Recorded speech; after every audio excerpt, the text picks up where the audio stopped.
But anyway, no, the biggest thing for me, and I always like, this was cool because this year I got to do, and I've done these before, but I don't remember if I did them both, got to do the behind-the-scenes tour for the NOC and the Cisco TV.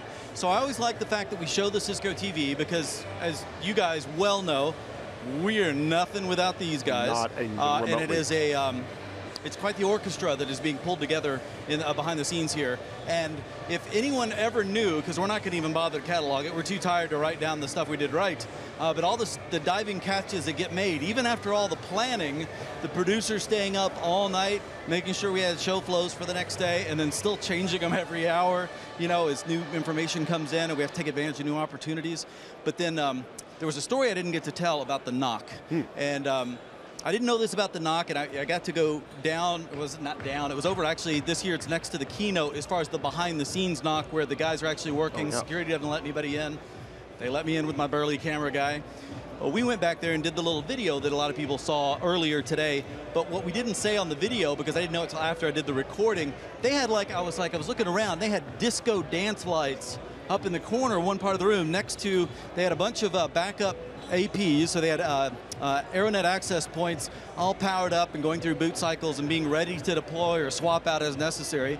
But it was surrounded by some huge subwoofers and some speakers hanging here, and then I look over and there's a little DJ rack setup, and I'm like, what's up with this? Because these guys are, to me, are always their work. They get here, they plan for 6 months, they're here 2 weeks early, and apparently they have a very big end of NOC party.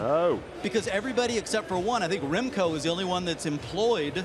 Everyone else is a volunteer. This is amazing, the work that goes into putting a network that any company, however big you are, would be jealous to have what gets put up here.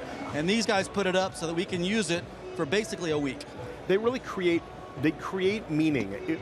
We can stand out here all day and we can talk, we can look into the camera, we can discuss with each other what is viable and what's wonderful about an event like this. Every single person throughout this entire show floor, you're seeing some of the shots up here on the RF camera as well. Everybody is out here creating real meaning for people, real depth. Nothing has any value if we don't build up and make these high value statements to people and then actually pay off on those. Even small things like that. It sounds small. It's not. They're taking care of their own people, and they're helping to make sure that what everybody here at the show experiences is powerful and keeps them in the moment and keeps them engaged. The dots are being connected better than ever before. There's a lot of cool dots here. As we continue to walk around and see these views, I just kind of wanted to talk about what was super meaningful over here to me as well. We really launched this whole idea of getting away from siloed architectures and going to this more storytelling concept back in June when we were in Orlando for Cisco Live 2018 in the US. And it was the very first time that we had taken Chuck's vision that he had put together at Global Summit in 2017, and he had put together the 5 pillars, these 5 concepts. The first time we ever rolled that out was in Orlando in June. And we had a little nerves going into that process because we weren't sure if people were going to understand what we were talking about. We're used to people coming into our Cisco campus, we used to call it, now Showcase, and saying, okay, well, where is security? And then he'd say, it's over there. Well, where's data center? Well, data center's over there. It's not that clear cut anymore, is it? It's not that clear cut anymore, but what's interesting now is, well, it's hard for us if we're trying to find a specific area to do a stand-up interview, but in terms of the storytelling, that was the first time that we were able to say, well, here is what you actually need to get accomplished, and here are all the different technologies that are making it happen from across the Cisco and our partner portfolio. And it took a little while to get there. We weren't quite where they were in Orlando, but now, this is where it all came to life for me. It was like a big circle. Yeah. All right, so, let's put the button on all of this, shall we? Let's go ahead and let's put the button on all this. Igorim, take us out in style, would you? Yes. This is our celebratory. Sorry, yeah, you deserve the disco lights. We're gonna put the big wrap on it right now. I love the lights.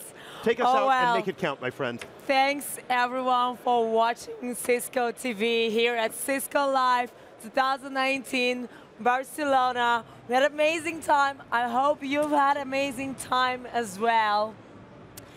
And we're gonna miss you. And tune in next year. See you soon. Bye. See you guys in San Diego. 30th anniversary party. Woohoo!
In UC1, online meetings are productive and engaging. It's easy to start a meeting, and colleagues can join just as easily. Send a message to everyone in the meeting. Simply type and press send. Anyone can share their screen or just an application, and everyone in the meeting can participate.